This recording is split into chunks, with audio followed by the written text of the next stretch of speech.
지난 우리가 한 7주죠. 7주 동안 우리가 팔복에 대한 부분을 가지고 설교를 했습니다.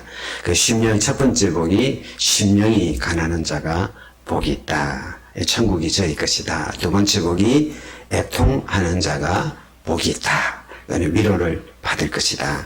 세 번째 복이 의에 줄이고 목마른 자들이 복이 있다. 왜냐하면 하나님이 배가 부르고 의에 배가 부르고 그다음 온유한 자가 복이 있다. 땅을 기업으로 얻고 그다음 긍휼히 여기는 자가 복이 있다. 자, 우리도 긍휼히 여김을 받는다. 하나님으로부터 사람으로부터 받는다. 그 다음에 마음이 청결한 자가 복이 있다. 하나님을 본다. 그리고 지난주에 합행하게 하는 자가 복이 있다. 그랬습니다. 복이 있다.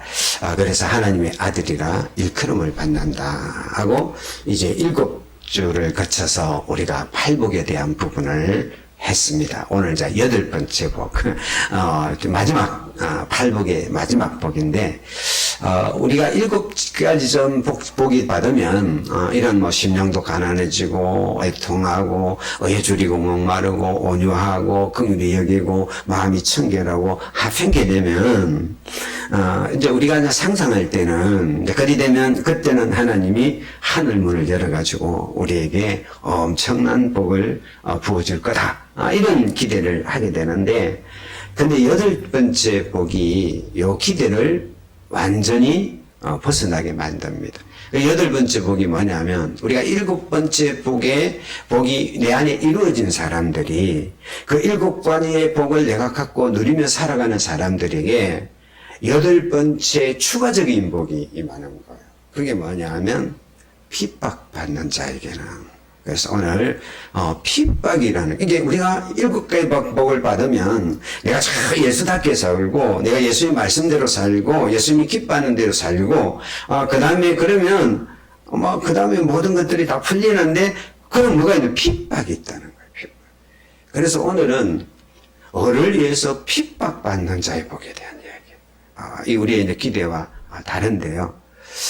그런데 오늘 본문에 보면 예수님을 위해서 받는 핍박이 있다고 그랬습니다. 우리가 정말 예수를 잘 믿고 살아가다 보면 핍박이 있다고 그래요. 핍박이. 오늘 본문을 같이 한번 볼까요? 시작. 너를 위하여 박해를 받은 자는 복이 있나니 천국이 그들의 것임이라. 나로 말미암아 너희를 욕하고 박해하고 거짓으로 너희를 거슬려 모든 악한 말을 할 때는 너희에게 복이 있나니 그랬습니다. 여기 보니까 어를 위해서 박해가 있다고 그랬어요. 우리가 어렵게 살면 박해를 받는다고 그래요. 박해를. 그런데 이 어가 뭐냐면 11절에 예수님이 그걸 설명을 해줬어요. 나로 말미암아.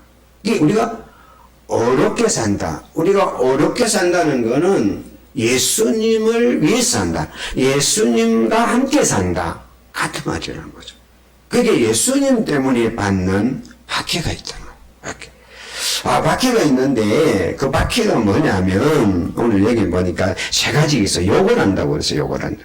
사람들이 내가 예수를 잘 믿으면 와 예수 잘 믿네 이게 아니라 욕을 한다. 욕을 한다는 말 모욕한다는 말 모욕한다. 그래서 말을 통해서 우리를 박해한다는 거예요. 그래서 우리가 예수 믿는 우리의 명예를 손상시키고 예수 믿는 우리의 평판을 나쁘게 만들고 예수 믿는 우리의 존엄성을 짓밟는 거라.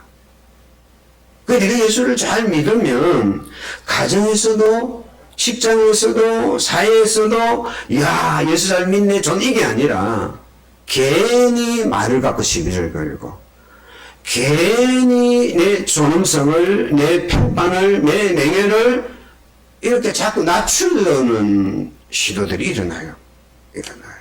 아이고, 지가 언제부터 이러는지, 아이고, 저 예수쟁이 이런다지. 하세요. 그 다음에 두 번째로는, 이제 박해는 뭐냐면, 진짜로 쫓아다니면서 말만 하는 게 아니라, 쫓아다니면서 진짜 괴롭히는 거. 제가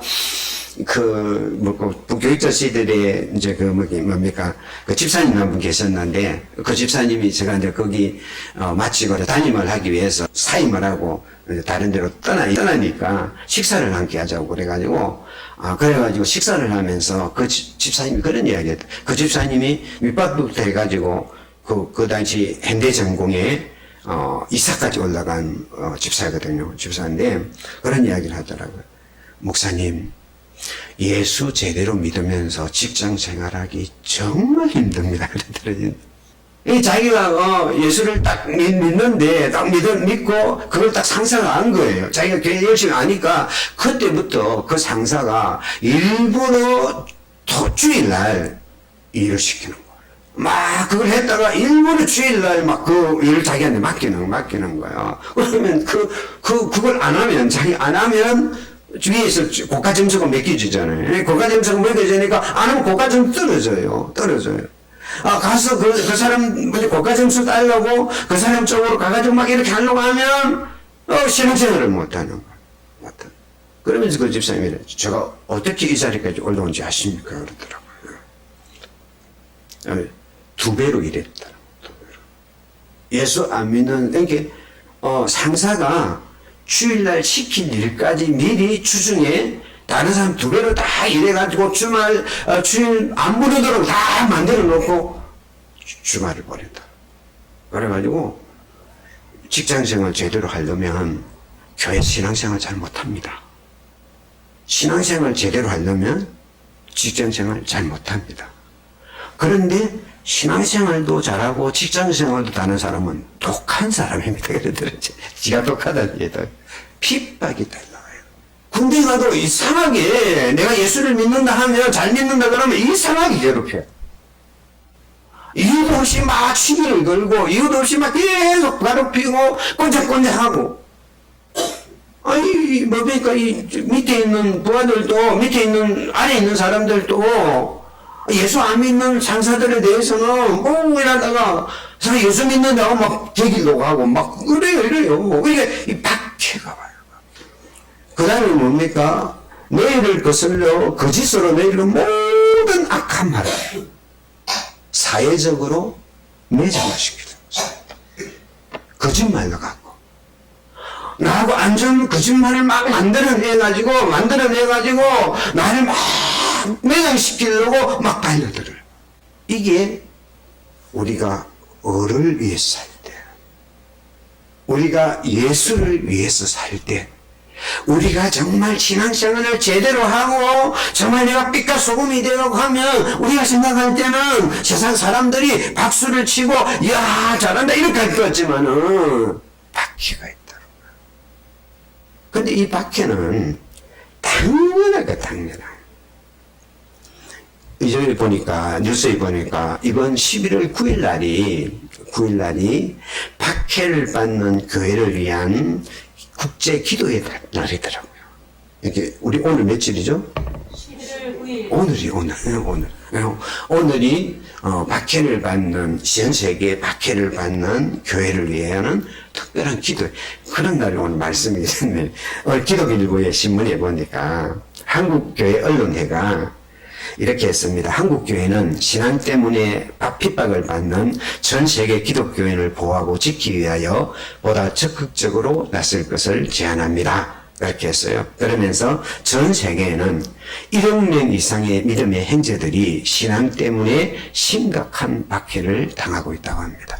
특히 북한, 에리트리아, 나이지리아, 인도, 파키스탄, 수단, 스리랑카 같은 나라들은 기독교인이 감옥에 갇히거나 폭력을 당하고 심지어는 순교까지 당하고 있다고 말하고 있습니다. 그래서 단지 예수를 믿는 이유 하나 때문에 지금도 전 세계 살인, 강간, 납치 같은 그런 교회 방화 같은 폭력적인 상황 속에 이렇게 지금 나와 있다는 거예요. 나와 있다. 그러면 그 사람들은 아니요. 지금 우리도 마찬가지. 우리도 신앙생활을 참 잘하면, 잘 열심히 하면, 제대로 하면, 바르게 하면, 주변에 시비를 거는 사람들이, 주변에 안 좋은 말을 하는 사람들이 생긴다고 그랬어요. 그래서 이건 당연한 거예요. 예수님께서 이런 말씀을 했습니다. 같이 한번 읽어볼까요? 시작. 내가 너희에게 종이 주인보다 더 크지 못한다는 말을 기억하라. 사람들이 나를 박해하였은즉 너희도 박해할 것이요. 그랬어요. 그러니까 우리가 박해를 받는다는 것은 특별한 게 아니라는 거예요. 예수님도 박해를 받아. 예수님이 야 나도 박해를 받았는데 야 제자가 스승보다 나은 게 뭐가 있느냐. 스승이 나도 박해를 받았는데 너희가 박해 안 받을 생각하지 마. 당연하다는 거다. 그래서 디모데후서 3장 12절에는 이렇게 말하고 있습니다. 무릇 그리스도 예수 안에서 경건하게 살고자 하는 자는 박해를 받으리라 그랬어요. 오늘도 예수님 안에서 내가 제대로 한번 살아볼 거다. 내가 말씀대로 제대로 살아볼 거다. 이런 사람들에게는 박해가 있다고 그래요. 박해가. 왜 그러느냐? 어둠 속에 빛이 들어가면 어둠이 굉장히 불편해요. 그래서 어둠이 깜깜한 어둠에 빛이 들어가면 바퀴벌레 같은 것들이 막 도망가잖아요. 막 어둠 속에 있는 것들이 막 괴로워요. 힘들어요. 그러니까 이것들이 어떻게 하느냐 하면 빛을 거부해요. 이게 자기 양심이 걸리고 양심이 찔리고 양심이 불편해지면 자기 양심을 바꾸려고 하지 않고 그 빛을 공격해요. 그래서 빛이 밝으면 밝을수록 어둠의 반응은 더 격렬해요. 그 자기들끼리 그냥 오자마자 살고 있는데, 누가 크리스찬이라고 하면서, 자기는 정직하게 하고 나는 바르게 하고 이렇게 하겠다 이러면, 요 사람들이 그냥 되면 그냥 살지, 노벨 이래 해가지고 뭡니까? 그걸 공격을 해요. 그 장은희 집사님 한 분이 그런 이야기 하더라고요. 자기가 직장을 갔는데 자기는 크리스찬이니까 열심히 일을 했대요. 막 열심히 누가 보든 안 보든 열심히 일을 하니까 그 사람들이 다 싫어하는 거야, 다 싫어하는 거야. 야, 대강이야. 자기가 볼 때는 막 뱅글뱅글 논대요. 하는 민둥 노는데, 자기가 다 싫어한다는 거예요. 그래가지고 왕따 당했다. 제가 어느 날, 신학교 때, 같이 있는 친구랑 같이 버스를 타고 어디 시내로 나갔어요. 그래서 나갔는데, 앉아있는데, 갑자기 그 친구가 버스 타고 가다가 뻘떡 일어나서 앞에 가가지고 안녕하십니까. 전달을 하는 거야, 전달. 같이 옆에 타고 가다가, 그러면 제 기분이 어떻겠습니까? 잘하는구나. 이런 마음이 드는 게 아니라 굉장히 불편해지는 거예요. 굉장히 불편해지면서, 굉장히 창피하고, 내 스스로 내가 그렇게 못하는 내가 창피하고, 그러면서 내 안에서 뭘 공격하고 싶고, 너 왜 그렇게 하냐? 굳이 그렇게 할 필요가 아니냐? 이런 마음들이 막 올라오더라고요. 그리고 끝나고 나면 올 때도 영 불편했어요. 불편해. 앉아있는데도 영 불편한 거예요. 이상하더라고요. 준다는 거 좋은 거잖아요. 내가 못하는 거 상대방이 하는데, 그런데요, 내가 못하니까요, 내 안에 엄청난 불편함. 근데 제가 그걸 이겼죠. 야, 어떻게 하냐, 나도 같이 하자. 그래서 둘이 같이 했죠. 이게 뭐냐 하면, 크리스찬도 마찬가지예요. 같이 신앙생활 하는데, 누군가가 특별하게 잘하잖아요. 특별하게 헌신하잖아요. 특별하게 주님에 의해서 많이 하잖아요. 그러면요, 불편합니다. 싫어해요, 사람들이. 싫어. 이게 우리가 정말 빛 가운데로 살면, 예수를 잘 믿으면, 박해가 따라요. 믿는 사람한테도 오고요. 안 믿는 사람한테도 오고요. 다 박해가 따라요. 그래서, 누가복음 6장 26절은 이런 말이 있습니다. 같이 읽겠습니다. 시작. 모든 사람이 너희를 칭찬하면 화가 있도다. 그들의 조상들이 거짓 선지자들에게 이와 같이 하였느니라. 만일 아무도 전부가 나를 칭찬해. 전부가 나를 칭찬하면 이거 문제가 있다는 거야. 어둠에 있는 사람들도, 죄를 짓는 사람들도 칭찬해요. 어떤 친구는 보면, 술 먹는 사람들 술 마시면서 막 죄를 올린다면, 이건 문제가 있다. 만약 내가 신앙생활을 하는데, 내 안에 댓글이 없다면 두 가지 중 두 가지죠. 하나는 뭐냐 하면, 세상과 내가 타협을 하고 있거나, 아니면 내 빛이 너무 희미해가지고 상대방에게 전혀 위협이 되지 않거나 두 가지 중 하나다. 그래서 우리가 요즘 미국하고 중국하고 막 말도 안 되게 서로 사이가 안 좋는데 예를 들면 내가 이 미국 대사가 중국에 들어가서 대사일을 열심히 하잖아요. 열심히 하면 중국이 좋아하겠습니까? 안 좋아하겠습니까? 안 좋아하는 거예요, 안 좋아하는 거예요. 그래서, 그래가지고 만약에 중국 대사가, 저 미국 대사 참 좋아하고 칭찬을 하면, 칭찬을 하고, 잘한다, 잘한다, 이렇게 하면 그 대사가 대사 일을 제대로 한 겁니까? 아니란 말이에요. 우리는 천국의 대사들이에요. 우리는 빛의 대사들이에요.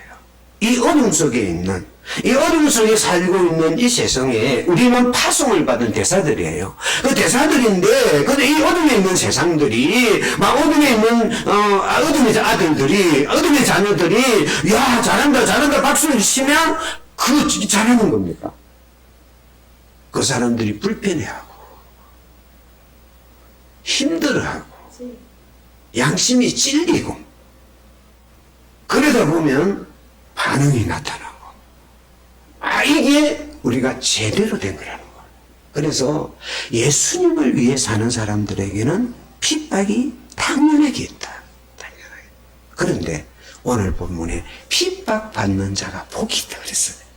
핍박받는 이 복된 게 아니거든요. 힘들거든요. 내가 누가 다른 사람한테 나를 칭찬해주면 좋지. 나를 모욕하면 뭐가 좋겠습니까? 날 따라다니면서 자꾸 딴지를 걸면 좋겠습니까? 그런데 핍박받는 복인데, 왜냐하면 천국이 갖고 있는 정거라는 겁니다. 같이 한번 읽겠습니다. 10절 시작. 을을 위하여 핍박받는 자는 복이 있나니 천국이 그들의 것이요 그랬습니다.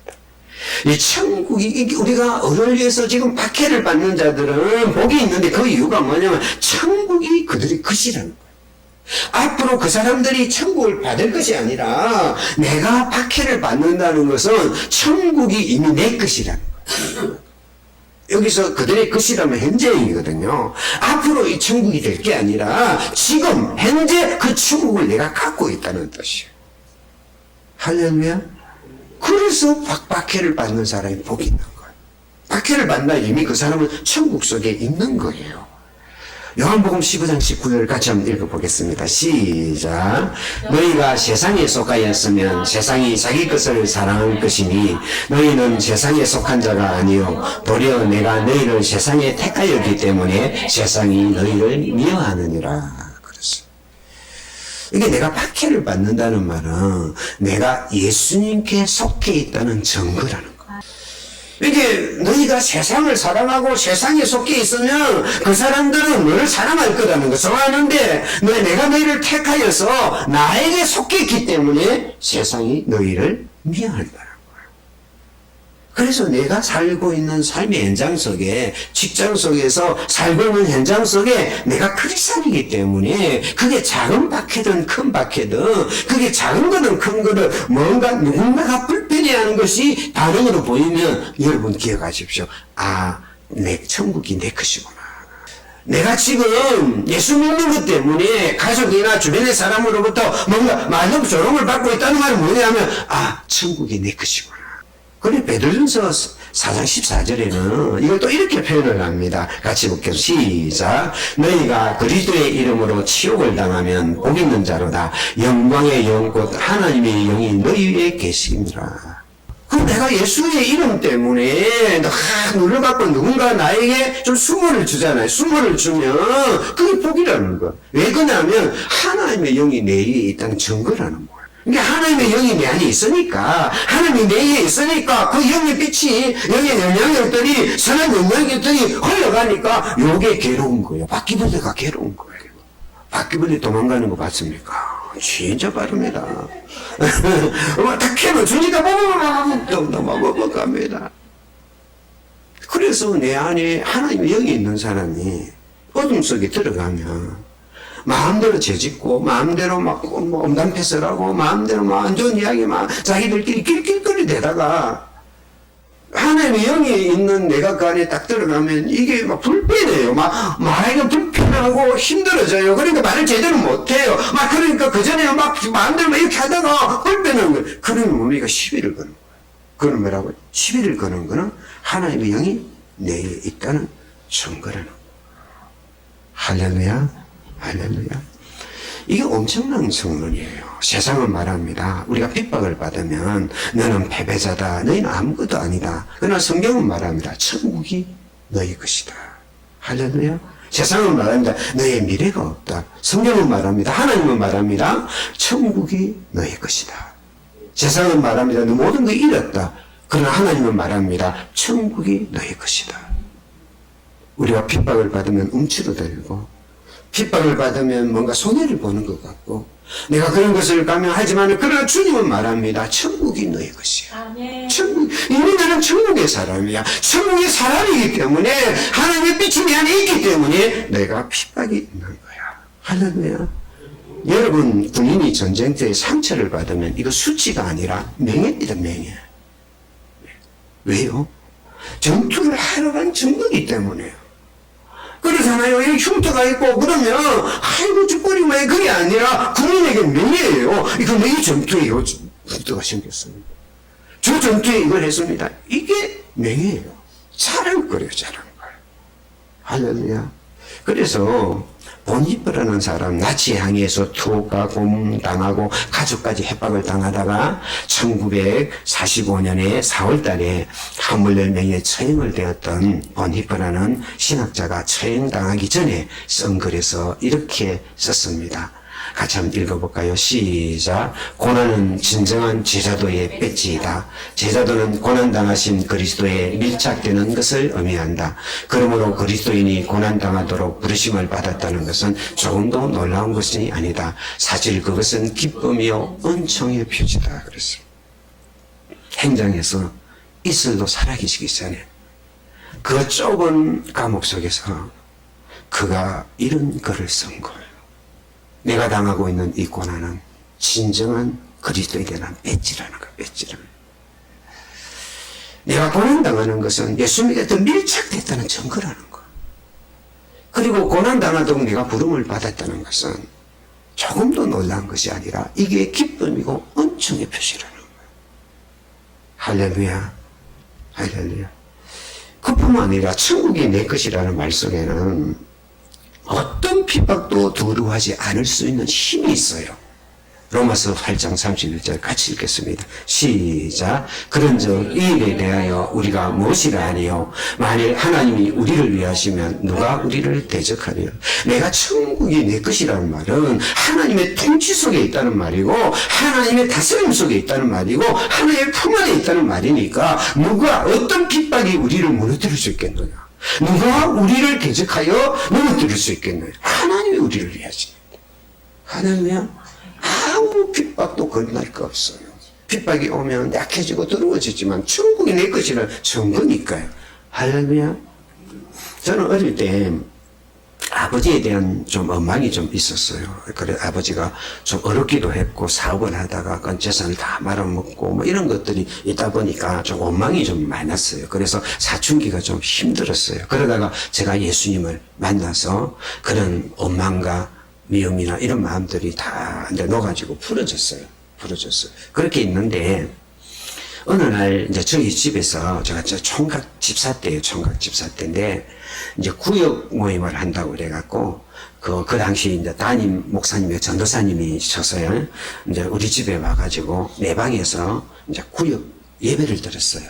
예배를 드리고 기도를 하고 있는데 마침 한참 드리고 있는데 저희 아버지가 퇴근을 해갖고 들어오셨던 것 같아요. 그래 들어오는 것만 봤어요. 그 방으로 들어가셨어요. 그래가지고 이제 하고 그 전사님도 가고 식구들이 다 가고 나니까 아버님 화가 나가지고 제가 앉아 있는데 그대로 들어오셨어요.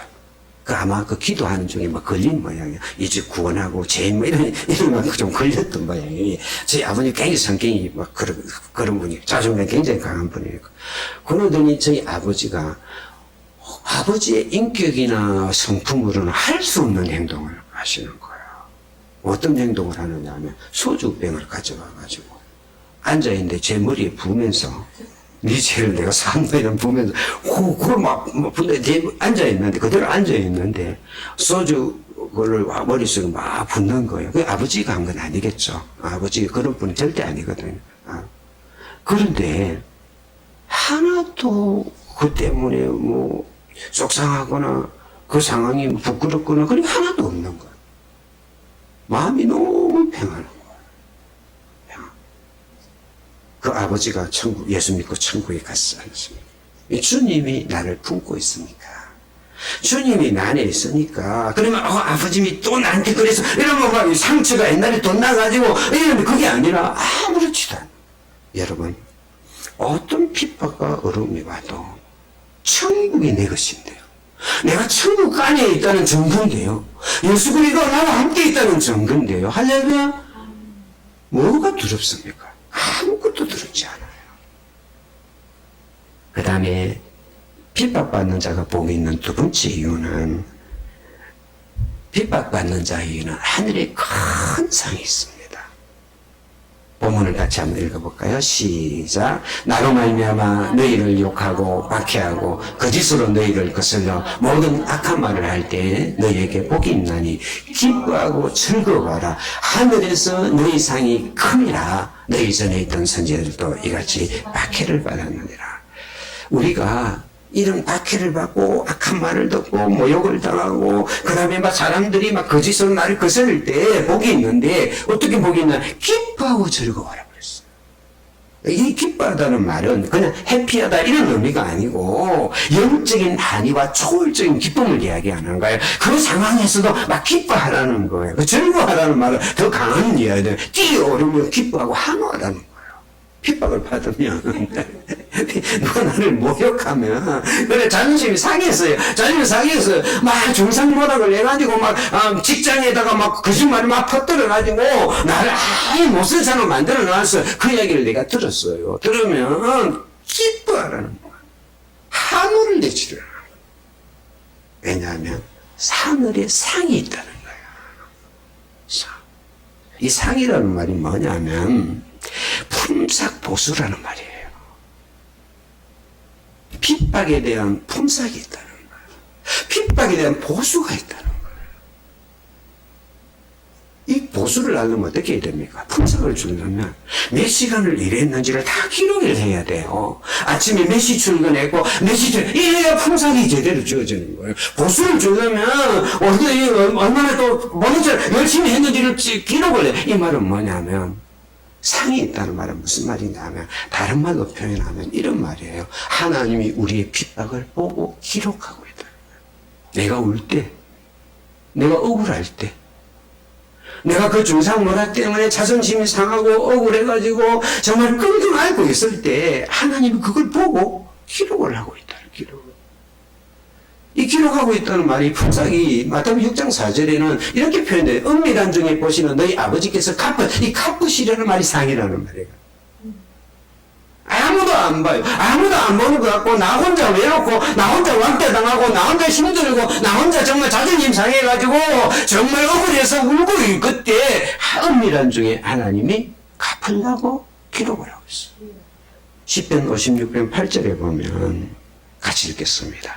주께서 나의 유리함을 계수하셨으니 나의 눈물을 주의 병에 담으소서. 이것이 주의 책에 기록되지 아니하였나이까.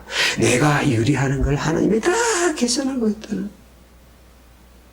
내가 흘리는 눈물을 주의 병에 담고 있다는.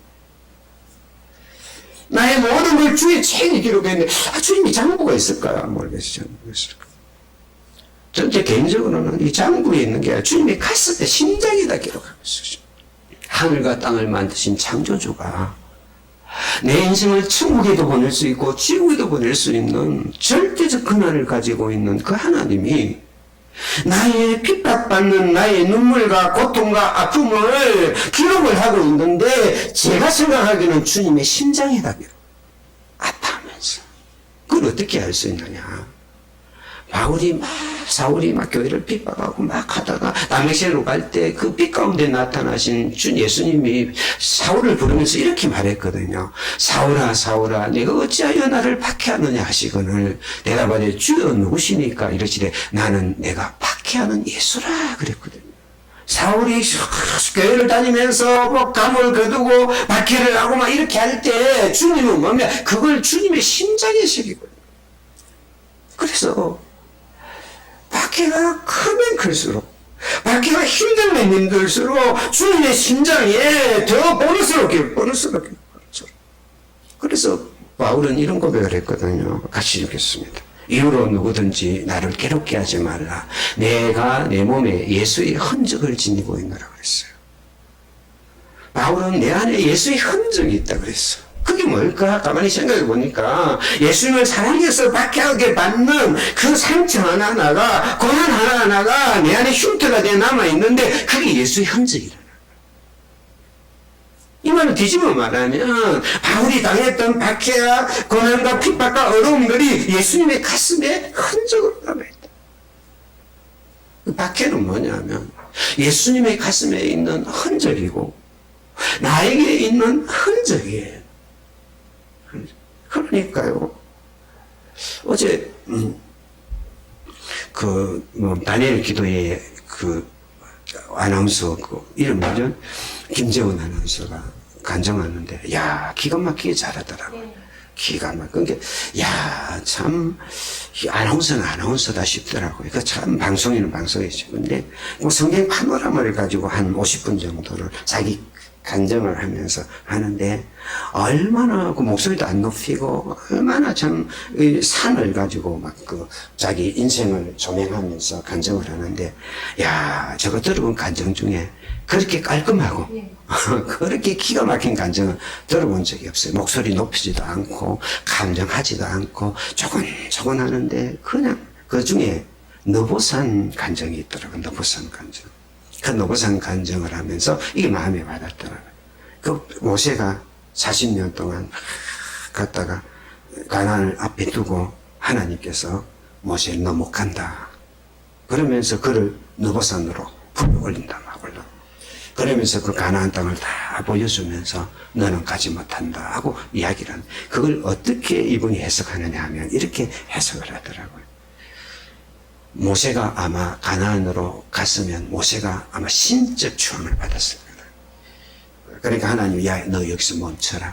이제 됐다. 내가 너한테 박수 쳐줄게.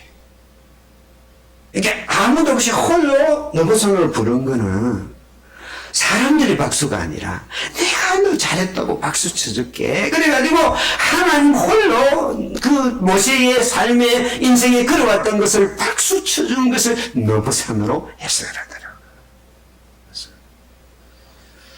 그래서 모세가 어디로 갔는지 모르잖아요.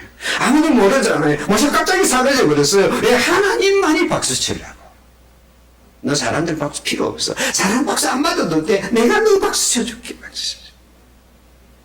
박해를 받는다는 것은 박수를 받는 게 아니잖아요. 박해를 받는다는 것은 외로움이고 고통이고 아픔이고 억울함이잖아요. 억울함이잖아요.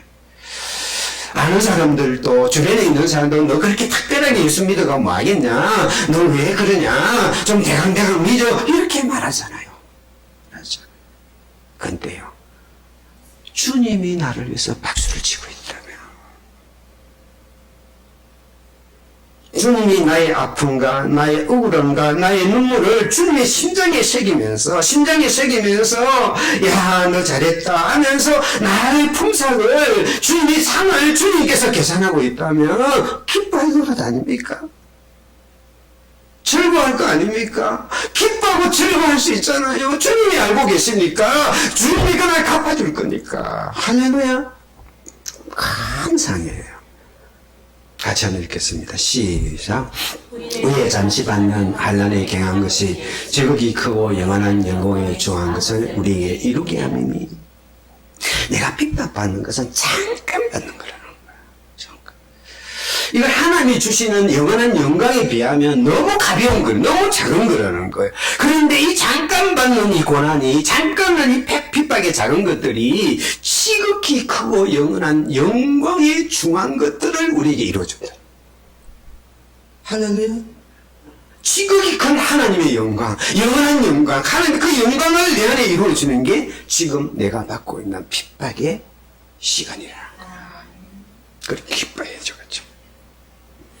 내가 작은 거 투자인데 나중에 받아 엄청난 거 받을 거잖아. 할렐루야. 기뻐해야지, 기뻐. 내가 지금 올리는 작은 눈물 하나가 내가 상상할 수 없는 하나님의 상으로 내게 갚아줄 거잖아요. 할렐루야.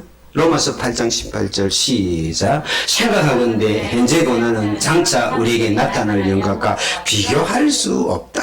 그래서 비교할 수 없어.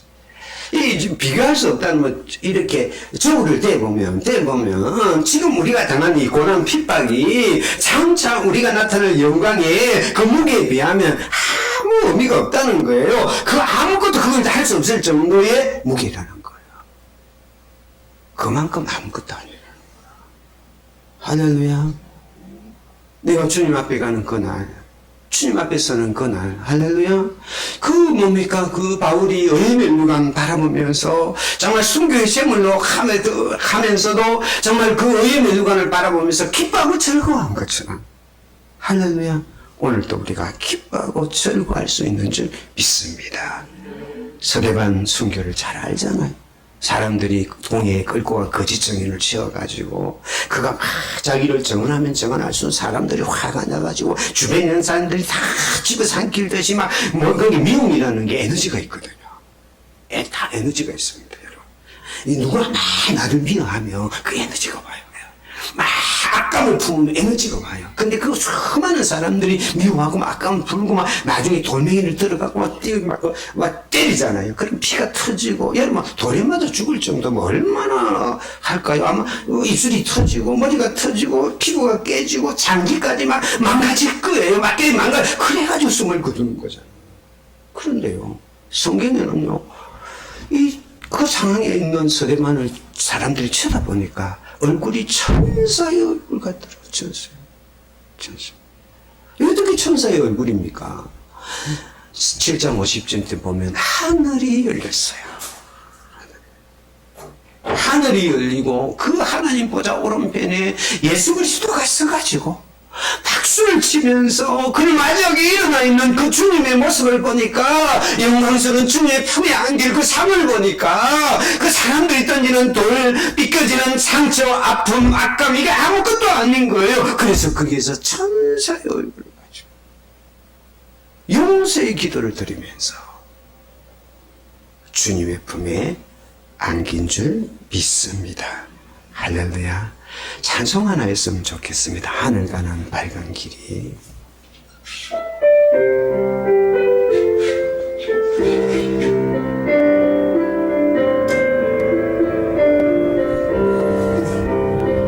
하늘 가는 밝은 길이 내 앞에 있으니 새벽의 일이 많이 보고 내 곳에 가려도 하늘 영원한 밝은 길이 어둠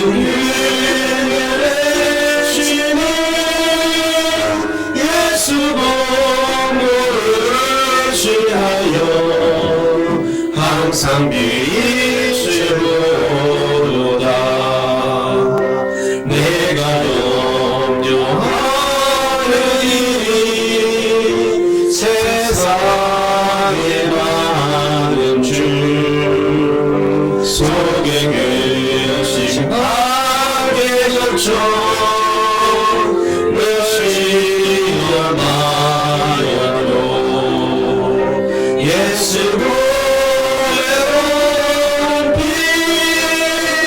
모든 것을 잃는 예수 몸을 취하여 항상 이리로다. 내가 천성 바라보고 가까이 왔으니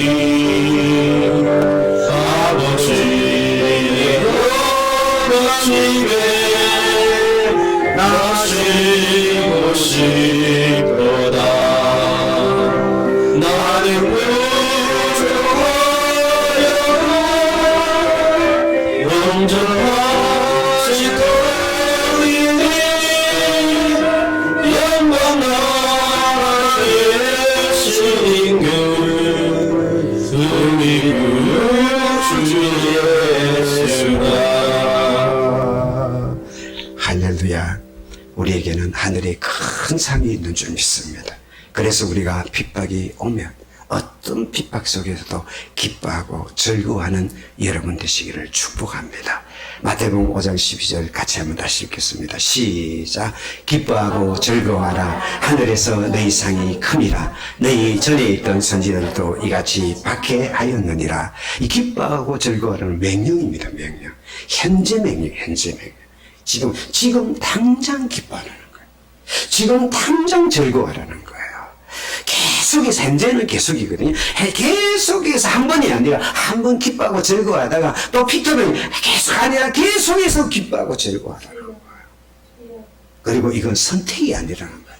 야, 기뻐할 수도 있고 즐거워할 수도, 이게 아니라 명령이에요. 기뻐하라는 명령이에요. 즐거워하라는 명령이에요.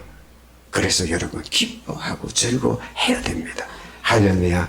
베드로전서 4장 13절 같이 읽겠습니다. 시작. 오히려 너희가 그리스도의 고난에 참여하는 것으로 즐거워하라. 이는 그의 영광을 나타내실 때 너희도 즐거워하고 기뻐하게 하려 함이라. 고난에 참여하는 것이 기쁨이 되기를 바랍니다. 즐거움이 되기다. 내가 뭔가 복받는 것이 기쁨이 아니라, 내가 뭔가를 얻는 것이 기쁨이 아니라, 내가 뭔가 형통해지는 그 기쁨도 있죠. 그것도 기쁨이지만은 내가 주님의 고난에 참여하는 기쁨, 이것이 우리의 기쁨이 되기를 축복합니다. 우리가 기뻐하는 이유는 세 가지입니다. 우리가 첫 번째, 천국이 우리 것이기 때문에 기뻐하는 거예요. 할렐루야. 두 번째로는 하늘에 큰 상이 있기 때문에 기뻐하는 거예요. 세 번째로는 선지자들의 반열에 섰기 때문에 기뻐하는 거예요. 내가 모욕을 당하면 에레미야가 당했던 모욕을 내가 당하는 거예요. 내가 핍박을 받으면 바울이 당했던 그 핍박을 나도 같이 따라가는, 예수 그리스도. 그래서 우리가 기뻐해야 되는 줄 믿습니다. 말씀을 마치도록 하겠습니다. 여러분들의 기쁨은 어디 있습니까? 내가 칭찬받을 때 더 기쁩니까? 아니면 박해받을 때 더 기쁩니까? 아니면 내가 세상이 나를 받아들일 때 더 기쁩니까? 아니면 세상이 나를 거부할 때 더 기쁩니까? 우리의 기쁨의 근거가 어디 있는 자가 우리의 정체성인 줄 믿습니다. 주님의 기쁨을 가지고 걸어가는 여러분과 저가 되기를 축복합니다. 기도하겠습니다. 사랑하는 하나님, 은혜를 감사합니다. 오늘도 우리를 주의 자녀가 되게 하시고 예수 그리스도의 생명을 주셔서 때로는 천국의 소유자가 되어서 때로는 세상에서 박해와 핍박을 받을 때 그것이 우리에게 주는 주님의 큰 상의 기회인 줄 믿고 우리가 기뻐하며 즐거워하며 좁은 길 걸어가는 우리의 삶이 되게 하옵소서. 예수님 이름으로 기도드립니다. 아멘.